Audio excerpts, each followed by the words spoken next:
Hi folks. Okay, welcome back to Cybersecurity Landscapes. This week's topic is cyber-physical system security. So the first thing we're going to do is take a look at what we mean by cyber-physical systems. So CPS is the acronym.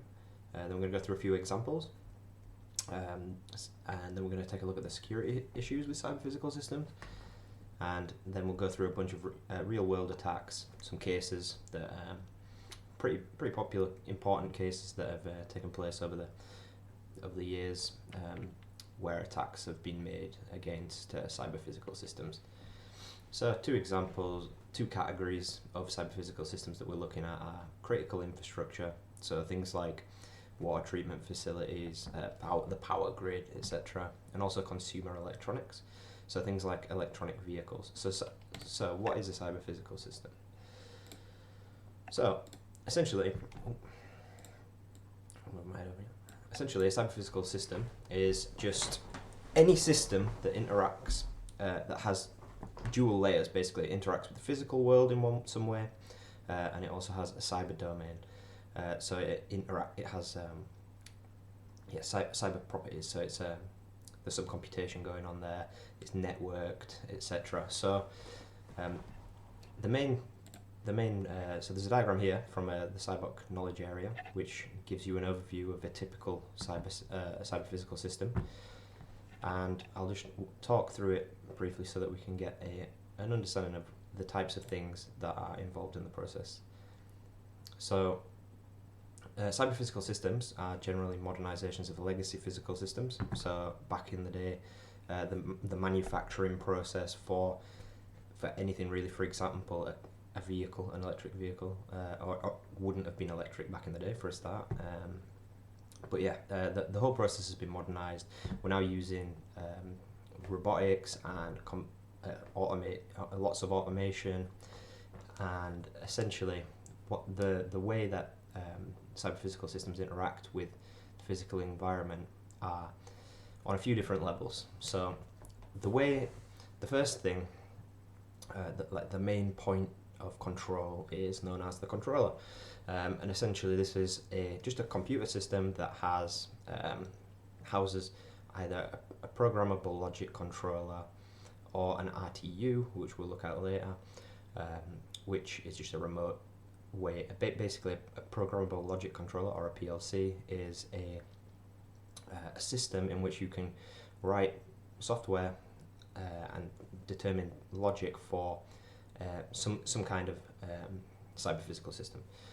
So, for example, in a water treatment facility, there will be logic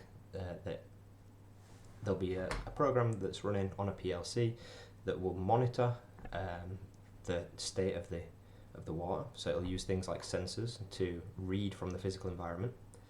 The data that's coming in from the sensors will be transported to the controller.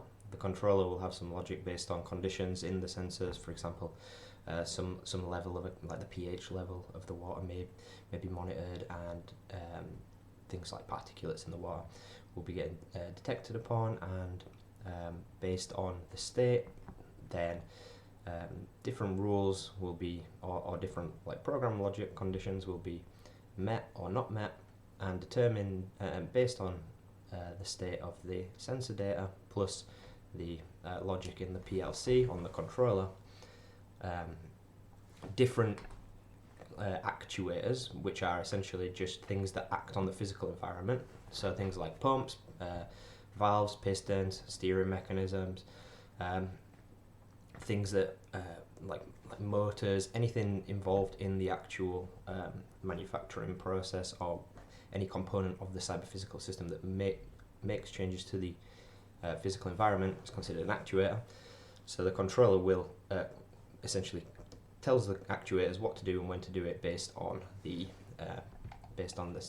data from the sensors combined with the software logic, and then it tells the actuators to do something, and then the actuators actually act on the physical process, and the physical process will change the state of the physical environment. So the sensors will then have a different reading. If for example, we were trying to raise the pH level of the water, maybe they would introduce a new chemical, or some process that will that will adjust that. That'll be done by the controller telling the actuator to do an actuator to do something. It modifies the state of the physical process, or the pH level in the water, I guess. The sensor picks up the new one and it carries on in a loop. So the controller is also governed by another system, which is a supervision or configuration system. But for now, we'll essentially that's just so that people or people involved in the process, like for example, could manipulate the code on the controller, so they can change the logic. They're basically, it's basically a system that's connected to the controller that lets you change the rules of the PLC or interact with the data that is stored on the controller. So we'll look at some examples now. So as I said before, we're splitting this generally into two categories. One is critical infrastructure and the other is consumer devices. So an example of critical infrastructure is pretty much just industrial control systems. This is a generic high-level category. Anything that runs any major industrial system, for example. Yeah, I gave a few examples already. I'll give a few more in a moment. But yeah, things like nuclear power stations, water treatment facilities, the power grid, all these things. So we've also got things like manufacturing automation. So these are cyber-physical systems. You can see some actuators there, these big like robotic arms that are doing something to whatever this thing is. They're engaged in changing the physical environment, and they'll be running based on rules that are on a controller. So there's building automation, so things like construction. This is a new area that's been getting much more popular in recent years. We've got agricultural automation. So in this example, we've got a drone that's tended to some crops. It's spraying some kind of chemical fertilizer, who knows, or maybe anti-parasite kind of thing. It could be anything, but essentially this is there's like you can see in the image there is some like a jerry can full of some chemical that's getting released over the crops. So we've got also intelligent transport systems. Some of you will the image on the right hand side here is using some kind of machine learning based like image recognition to detect where vehicles are. But there are other things like smart motorways. If any of you have been on the M62 recently, these are cyber physical systems which will change the speed limit based on congestion, etc., and like conditions on the road based on sensors, and also input data from people that are monitoring the states of the road. There are also things like the smart grid. So the smart grid is essentially taking the electrics and the power grid and modernizing it by using cyber physical concepts. So some things on the consumer side are things like smart home devices. We've also got things like self-driving cars or just electronic vehicles in general. More the self-driving cars, but if you can imagine, like self-driving cars obviously work based on sensor input. Either some of them use just plain image recognition. Most of them use things like LiDAR in order to detect how close other vehicles are nearby, and based on basically essentially they're just like using sensors to read the environment and attempt to change the direction of the car and make sure there's no collisions, get you from A to B, wherever you're supposed to be going. And that's all done based on actuators, which are essentially the steering mechanism, and that'll be controlled by a controller. You've also got healthcare implants. So this is another area, things like deep brain neurostimulators, cochlear implants, insulin pumps, pacemakers, things like that. Gastric stimulators in the example. There's a couple of examples later on in this presentation about attacks, some quite high profile attacks against some of these things, which is obviously concerning. There's a lot of yeah, there are a lot of risks obviously involved in having cyber-physical devices that are actually implanted in the body and are used for healthcare purposes, and we need to be careful that the security of these devices is top notch, because obviously the risks are incredibly high, especially because a lot of these devices are actually programmed remotely through some remote interface, and that's obviously done because if you think about the fact that you've got a pacemaker or something and it gets implanted inside you, once it's inside you, there needs to be a remote mechanism to actually update the software or the firmware or change the configuration, because otherwise you'd have to operate and pull it out and then change the data on there. But there can be problems with having remote interfaces to these things if they're not secured correctly, if security is not being implemented up to standard. So cyber-physical systems, so this is just kind of a similar overview as we had before, but this is just pointing out the attack vectors, the various places during the process in the cyber-physical in a cyber-physical system that can be targeted with attacks. So they operate on two layers. You've got the physical layer and the cyber layer, and you can actually attacks can be made on both layers. So it can, and generally at every single point, including the communication between different components. So as you can see, the sensors can be attacked, the communication between the sensor and the controller itself, the communication between the controller and the actuators themselves, the physical environment or process itself can also be manipulated, the connection between the controller and the supervision/configuration machine, and also the supervision/configuration machine itself can be targeted. So yeah, they're everywhere in the. We need to consider all of the different components and connections between the components when we're thinking about security of these systems. So SCADA, supervisory control and data acquisition, or most commonly referred to by the acronym of SCADA. So this is the most widely used architecture for CPSs in critical infrastructure and industrial control systems, and it's an architecture with 4 layers. So it maps onto the previous slide in that the supervisory layer is level 3, the PLCs on the controller or direct control is made up of PLCs and RTUs, which basically PLCs are local programmable controllers, and RTUs are just a remote way of doing that. Level 1 is the actual the actuators and sensors, all of the actual low level things that happen in the physical environment. But there's another layer included at level 4, which is production scheduling and control, and this layer is essentially just for it's the management layer. So at this layer it's like whoever's managing the production line determines what's getting scheduled when. Maybe the production line can do a bunch of different things. So there's a scheduling layer which determines what's getting made, what's getting produced when. The supervisory layer is the thing that implements this, and the direct control layer is actually where the implementation, where the code lies, basically, where the actual nuts and bolts of the logic of the programs getting run live.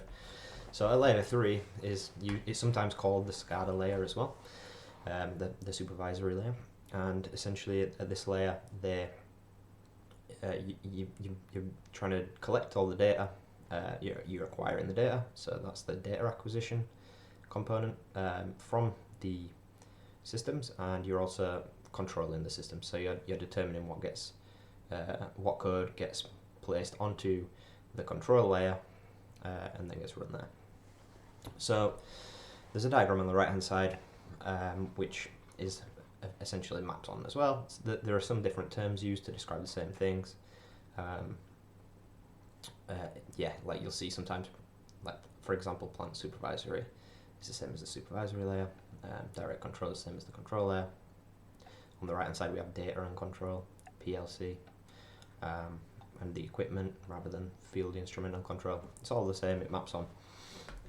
So one of the main issues with SCADA systems in the past has been that the de facto communication protocol that is used and is widely used still, has been for a long time. Yeah, one of the issues is that it's out of date. There was no security built into it. It's an insecure protocol, Modbus. This is and it's Modbus is involved in the communications between layers 3 and 2. So from the plant supervisory layer to the PLCs at the direct control layer, the communication between those is done using a protocol called Modbus, and Modbus has no authentication, has no encryption by default. It was published in 1979, and this is some of the issues with the industrial control systems is that they were building on legacy tech. They've not really stripped everything out and rebuilt it up from the ground up with new tech, because that would be too expensive and unrealistic. It would cause too much business downtime. So it's kind of a stack of old tech with fixes on top of it that we use, or that are commonly used. And yeah, there can be holes in these things because it's hard to retroactively build security mechanisms in a lot of cases. Security should generally, if it's done well, be built in from the ground up, but in some cases it's just not really realistic.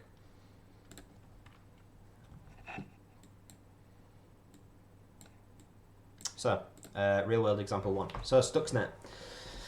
Stuxnet is the first, it was the first major cyber weapon, or it was the first popularized cyber weapon that was ever released, and it is essentially a piece of malware that was written at US codename Operation Olympic Games.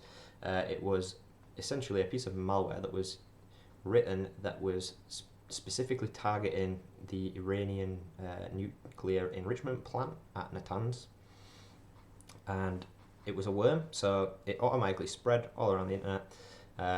It relied on 4 0 days in the Windows operating systems, and it would essentially infect a ton of machines, hand off to the command and control center, and it wouldn't actually do anything to systems that it wasn't targeting. It would kind of lay dormant. There was minimal impact. It wasn't actually it was malware designed for targeting the cyber-physical systems in use by the Iranian nuclear enrichment facilities, and it was written by it was developed by the US, and it infected over 20,000 devices in 14 nuclear facilities, and it essentially what it did was it would interfere with the reporting of the sensor data. So it would report back that the sensors were fine, that all looks good in the plant, not a problem. So this obviously meant that it was harder to detect for people working in the plant that there was actually anything going wrong, because all of the monitors on the controller were showing, oh, this is all good, there's nothing wrong with it. In reality, what was happening was the centrifuges, the code that on the PLCs or on the controller would have been modified in a way that essentially made the centrifuges either spin too fast or too slow, breaking them, and it ended up being successful and destroyed 900 centrifuges. It also infected a lot. It was a very widely distributed piece of malware. It affected a lot of normal Windows systems that were just like end users, and it didn't actually do anything. But yeah, this was how it was discovered. Just on just normal end user systems rather than. So this is a book about it by Kim Zeta.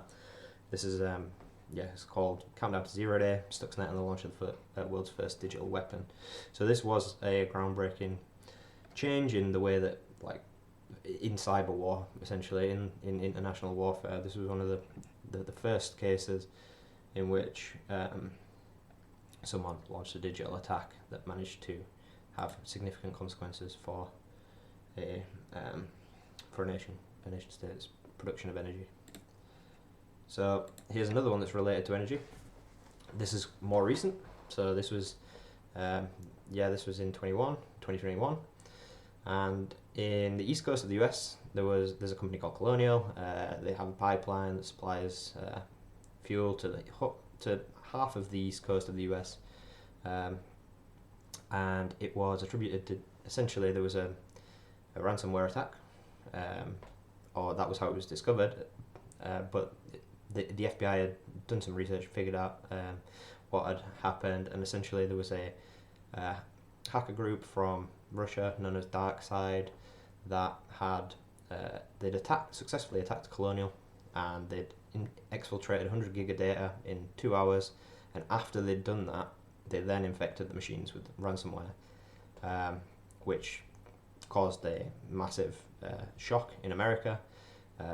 People were worried about the knock-on effects. Obviously, if you shut down half the power, or if you shut down the pipeline that supplies half the power to half of the country, as big and a country as big as the United States, there's going to be some issues. So Colonial actually paid the people in charge panicked, and they ended up paying the ransom, which is not usually recommended. It's actually not a good idea in most cases too. Trust the people that have shown you already that they're willing to just bend the rules and not do the honourable thing. They're actually attacking you, and so they paid 4.4 million in Bitcoin, and they got sent a decryption tool, and the decryption tool actually took longer to decrypt their data and get their things running than their standard business continuity plan. So they will have had they will have done a risk assessment and had a plan in place for how to deal with this thing, probably by restoring backups, etc. A way of dealing with incidents and responding, and their plan turned out to actually be quicker than working with the ransomware group. They ended up not needing the decryption key, spent 4.4 million in ransom. 4.4 million is not that much money to these people, obviously, if you think about the fact that they're supplying that much fuel. Essentially the Department of Justice in the US did end up seizing just over half of the Bitcoin back, and so I don't know, something to think about. So so another example of an attack against power grid happened in 2015 when the Ukrainian power grid was attacked. This actually happened again in 2016, early on in the Russia-Ukraine war, there was an attack against the Ukrainian power grid that lasted it was done by Sandworm. It was attributed to Sandworm APT, which is out of the Russian GRU, and the malware sample used was called Black Energy 3, which targeted a bunch of different things, including substations of control stations. It also destroyed PLCs and RTUs. It did a lot of destructive things, and essentially it knocked the power out for 230,000 people for 1 to 6 hours. But this was one of the first, another early example of these things used in cyber war. So how did this actually happen? Well, there's a variety of different explanations depending on the source you get to, but they generally talk about higher levels of corruption in the Ukraine, and the fact that the countries had historical links, very tight historical links. Obviously, they used to both be part of the USSR, which was when a lot of these systems got implemented in the first place. So the attackers, the Russians, had a high familiarity with the legacy systems and had an advantage in that respect. The power grid and these systems have since been replaced, I believe, recently. But this is obviously an issue. Okay, so WannaCry. So WannaCry was probably the most widely publicized ransomware attack, at least at the time. It was in 2017, and it essentially was there was a lot in the press about how the NHS was under attack and the NHS was being hacked by hackers and all this. And essentially what happened was there was a worm. There was a worm that impacted a lot of systems globally. It wasn't just a direct attack. It was a piece of malware that spread across the internet, and it targeted Windows systems that had SMBv1 enabled, which was at the time the default setting. And the NSA were essentially the NSA, the American National Security Agency, had written an exploit for a vulnerability in SMBv1 that they'd been using for whatever purposes they were using it for. And what had happened was there was a blog post made by a group called the Shadow Brokers in 2016, so before this attack happened, which essentially said something along the lines of, it was written in very cryptic language, and it had used some kind of obfuscator on natural language in order to make it so that it was hard to attribute authorship to who had written the blog post. And this is like relatively common at the high levels of these kinds of cyber war or cybercrime things, where people are trying to make it as difficult as possible for you to determine who is doing the hacking. And there's a lot of misattribution and things like that, where people are trying to pin attacks on other people so that they don't get caught for them, etc. So what happened? They posted a blog post saying that they've got their hands on a bunch of NSA tools. They didn't call it NSA, they called it the Equation Group, which is the APT, Advanced Persistent Threat name, that has been widely suggested. There's a lot of evidence that points towards it being the NSA. They won't admit it, but they pretty much, like, people who have formally worked there have been like, it wasn't us, kind of thing. But yeah, they were, whilst describing exactly what happened. I mean, yeah, it's so the NSA essentially wrote this exploit. The Shadow Brokers essentially got hold of a system, like a server that they'd been using to launch attacks from, and the NSA hadn't cleaned up after themselves, and there were a bunch of tools on there, the exploit toolchain, plus a bunch of zero-day exploits that this group, the Shadow Brokers, had got hold of, and they were using that as they basically said, look, we won't pay a ransom, or we're going to release all these 0 days and all your tools to the internet. And they ended up releasing them, and one of those exploits was Eternal Blue. So what ended up happening was some third-party organisation, some criminal organisation, ended up bundling Eternal Blue into a ransomware, into a piece of malware, so that it would spread via using Eternal Blue as an exploit to all systems nearby. And because it was the default at the time, it spread pretty widely.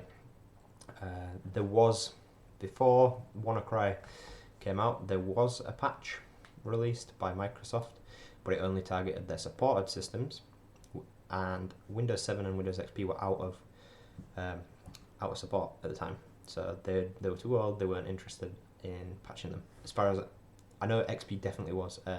You'll have to double check on Windows 7, but I think that was the same situation. So there was technically a patch written. Microsoft said they wrote it for the more modern or up-to-date versions of the operating system. Then WannaCry hits. After WannaCry hits, Microsoft goes back and says, oh, we should probably patch the legacy systems too. So they released patches for XP and stuff after the fact. But essentially the NHS had like a very large amount of systems that were running Windows 7 and even XP, particularly on embedded devices like their MRI scanners, blood test analysis systems and stuff, used like an embedded version of XP that was out of support. And 80 out of 236 of the hospital trusts got impacted. So yeah, this spread really, really widely, and it caused a lot of chaos on the internet, and it impacted things like MRI scanners, blood test analysis systems, etc. Even though it wasn't necessarily targeting those, cyber physical systems can still be impacted if their controller is running software that's just generally vulnerable to a software vulnerability. Okay, so here is an interesting one. Healthcare implants. So, real world consumer example. healthcare implants. We've got two examples here. So this is looking at so the researcher on the right is a guy called Barnaby Jack. He published famously a conference talk at, I believe, at the top end of the security conferences. Probably did it at DEF CON or Black Hat, but he's done it at a bunch of different conferences. But it was definitely done at so it was a talk that he did in, well, he was basically doing a talk on jackpotting cash machines. That was the first thing. This is not relevant. This is not related to the thing I want to talk about. Just giving you some background on the guy. So basically, he'd done security research on cash machines, getting them to just like spit all the money out. So he did that. Got pretty popular for that, and then he changed his direction of research and started looking at healthcare implants and healthcare devices. So he was focused on remote attacks against healthcare implants in order to demonstrate the weakness in the security for these types of devices and to try and highlight how big of an issue this actually is. So he managed to demonstrate at two different conferences in 2011 and 2012 remote assassination potential in insecure healthcare implants. So for the first one, he was looking at insulin pumps. This was a conference called Hacker Halted in 2011, and essentially he was able to control embedded insulin pump devices from 300 feet using some radio, whatever the protocol was.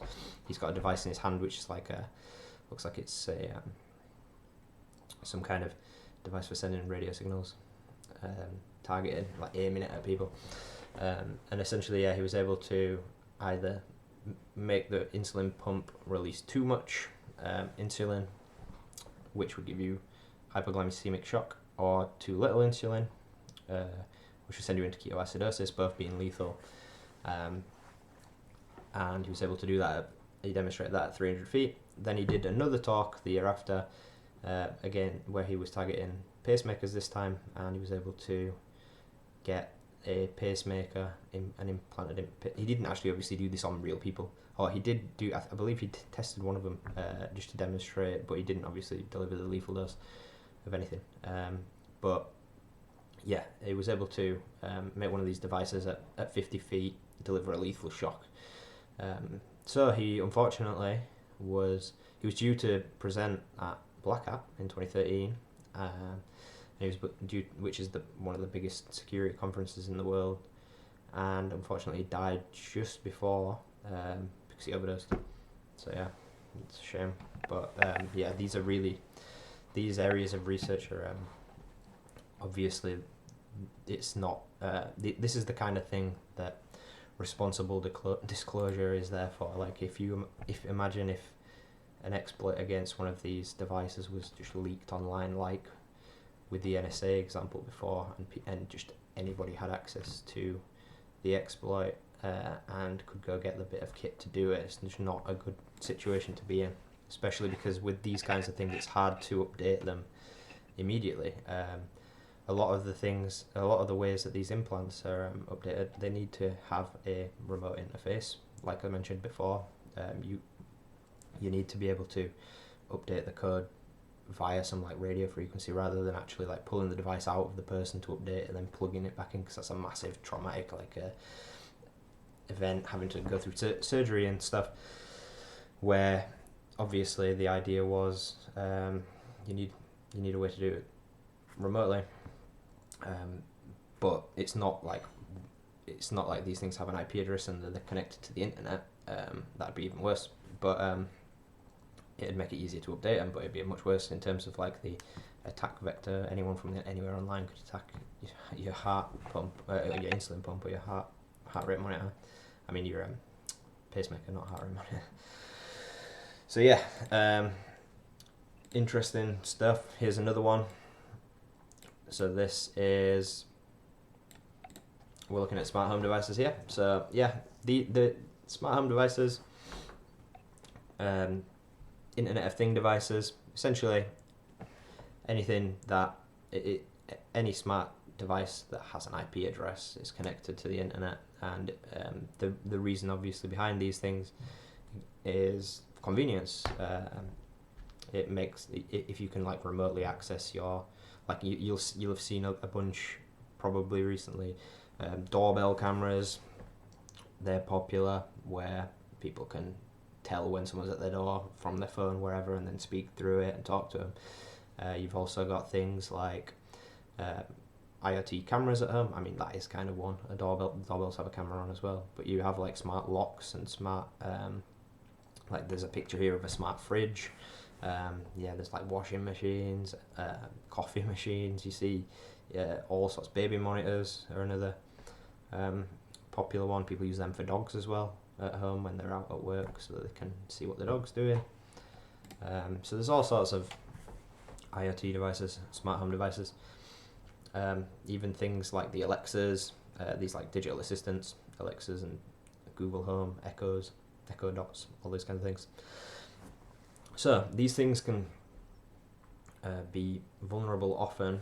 So a lot of these things can be vulnerable to things like default credentials or using insecure protocols, or maybe the software or firmware that the device is running has vulnerabilities in it. Another thing that happens often is that a lot of these things are indexed on Shodan, which is like a server search engine. So you can essentially search the internet for different types of devices that are connected. And some of those have no authentication, some of them have default credentials, etc. And if you just connect your device to the internet, there are you may be exposed to anybody on the internet just interacting with it and messing around with it. So one example of this is with, so the first example I've got is a malware sample called Weeping Angel, which was actually in the WikiLeaks Vault 7 CIA leaks. So this was in So back in 2014, there was a malware sample. It was created by the CIA and and MI5 in conjunction, and it was designed to infect Samsung smart TVs. And what it did was, it essentially kept them on when they were off. It used them as a remote listening device, and essentially they could. There was a malware sample that they could infect a TV with that would mean that even when you turn it off, unless it's unplugged, I'm guessing, like as long as it's plugged in and has power, it could present as being off or on standby, but in reality it's still operating. Another example is the Mirai botnet. So this was a huge botnet. A botnet is just essentially a collection of compromised systems which have all been infected with a malware sample, and that are all talking back to one or many command and control centers. Command and control center essentially is just a different server that is telling the malware sample what to do and when. And you can do it en masse. So you can say all machines that are infected with this do this.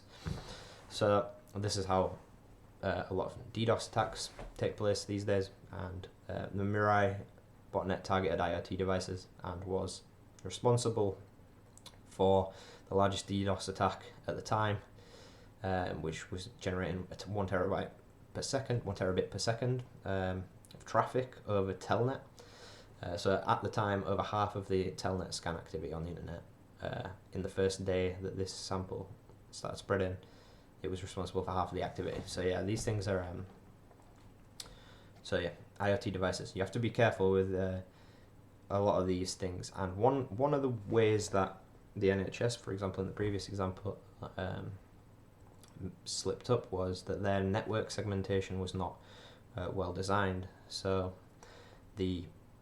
when a machine was infected, it was on the same network segments as many other things, including things like heart rate monitors and blood test machines and MRI machines and all of these things. There's no real reason that they need to be on the same network as everything else. Like a lot of these things could be mitigated with better network design. as well as actually using up-to-date systems. Problem with the smart home devices is they're often manufactured, well, there are a lot of them that are manufactured at low cost, and obviously with when trying to do things at a budget and just produce and get the product out that works, security is often overlooked, unfortunately. So IoT ended up being a big target for malware and hackers. IoT devices, they still are. Okay, so thank you for listening. Cheers.